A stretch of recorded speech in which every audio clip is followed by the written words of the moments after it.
Di sini yang sebelah kiri itu adalah aktiva, kemudian yang sebelah kanan itu adalah liability dan equity. Nah, coba kita amati satu-satu mulai dari yang aktiva atau aset. Ada yang kalian mau tanyakan nggak?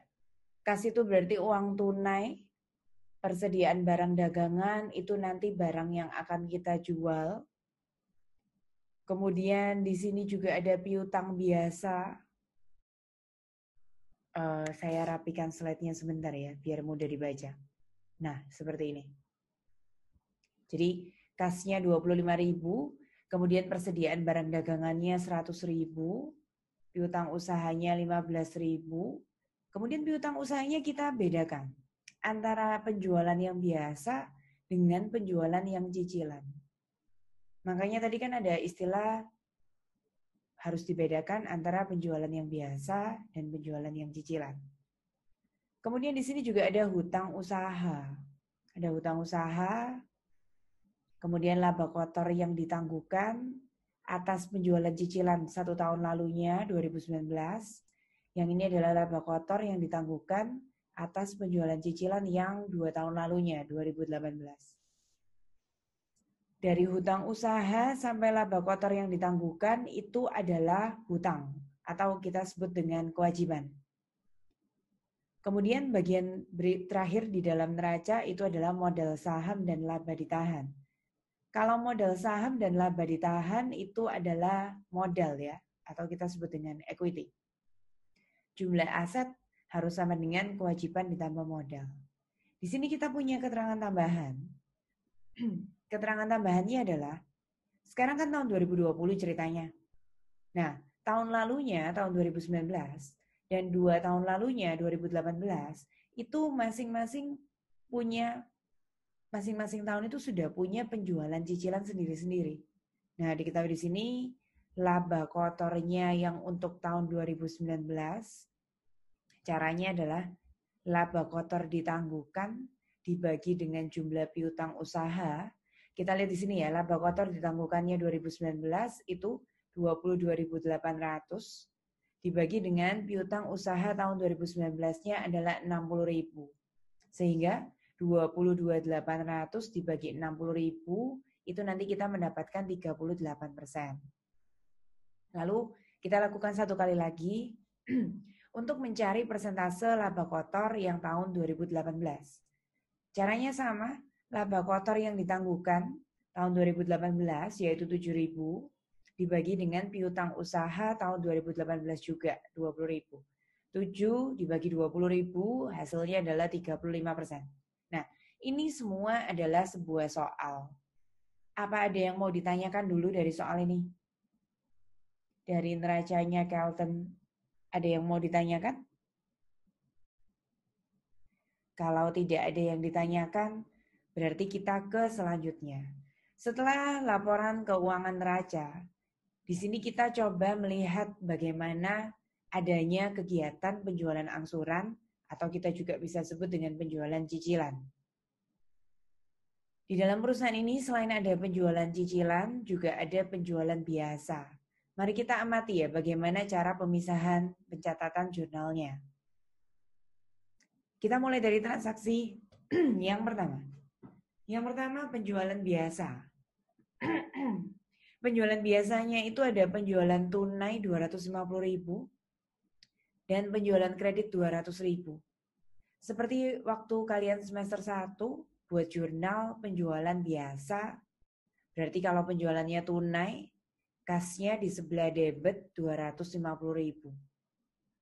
Kemudian penjualan yang kredit itu debitnya bukan kas, tapi piutang usaha. Piutang usaha biasa debitnya 200.000. Kita jadikan satu, kasnya tadi 250, piutang usahanya 200, kita jumlah menjadi satu, berarti penjualan di kreditnya adalah 450.000. Nah, entah penjualan tunai, entah penjualan yang kredit yang dilambangkan di sini dengan piutang usaha, itu masih dikategorikan sebagai penjualan yang biasa. Barulah di sini kita kenal istilah penjualan angsuran atau penjualan cicilan, itu yang sebesar 150.000. Kita debit di sini memang seperti penjualan kredit ya. Debitnya piutang usaha, tapi beri keterangan piutang usaha cicilan. Jadi bukan piutang usaha biasa, tapi piutang usaha cicilan tahunnya. Tahunnya kita sekarang adalah 2020. Berarti kita tulis piutang usaha cicilan tahun 2020. Kemudian kreditnya jangan diberi nama hanya penjualan biasa, tapi berikan nama juga penjualan cicilan. Penjualan cicilannya diketahui di sini adalah 150.000. Untuk ayat jurnal yang pertama, ada pertanyaan? Sekali lagi, kalau kalian merasa koneksinya di sini susah, silakan boleh setelah saya di grup lain juga ya. Nomor 1 nggak ada pertanyaan, kita lanjut ke nomor berikutnya, yaitu nomor 2. Yang nomor 1 itu penjualan, berarti kita sebagai perusahaan yang menjual barang. Yang nomor 2 itu kita beli barang dari supplier ya. Jadi kita sedang melakukan pembelian barang. Pembelian barang itu bisa tunai, bisa kredit. Di sini kebetulan barang dagangannya dibeli secara kredit. Berarti debitnya adalah pembelian, kemudian kreditnya adalah hutang usaha. Andai kata pembelian barang dagangan ini dilakukan secara tunai, Jesslyn Bianca, berarti apa jurnalnya kalau misalnya pembelian barang dagangan ini secara tunai?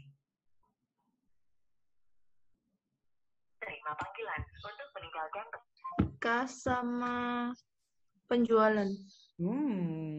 Kalau kita beli barang secara tunai, berarti pembelian. Pembelian sama kas. Ya, kreditnya aja yang diganti kas. Bagus. Jadi di sini kita belinya secara kredit, berarti pembelian debit, kemudian hutang usaha. Ada yang mau ditanyakan nomor 1 dan 2? Bu, ini soalnya beda sama yang Kelton itu gak, Bu? Loh, sama. Ini kita lagi bahas Kelton ini. Oh.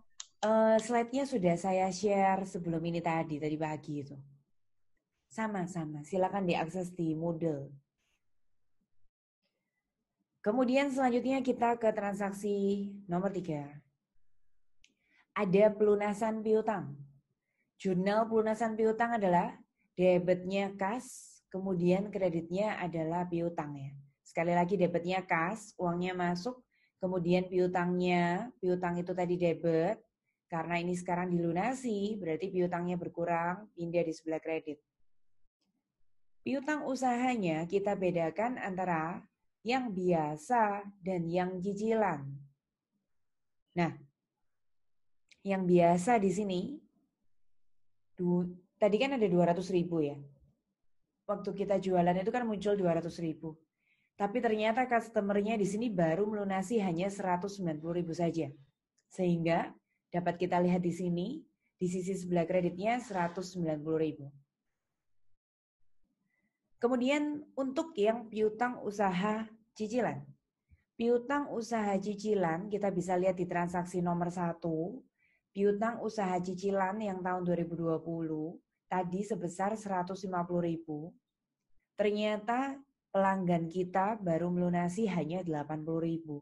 Sehingga di sini kita kredit piutang usaha cicilan yang tahun 2020 sebesar 80.000.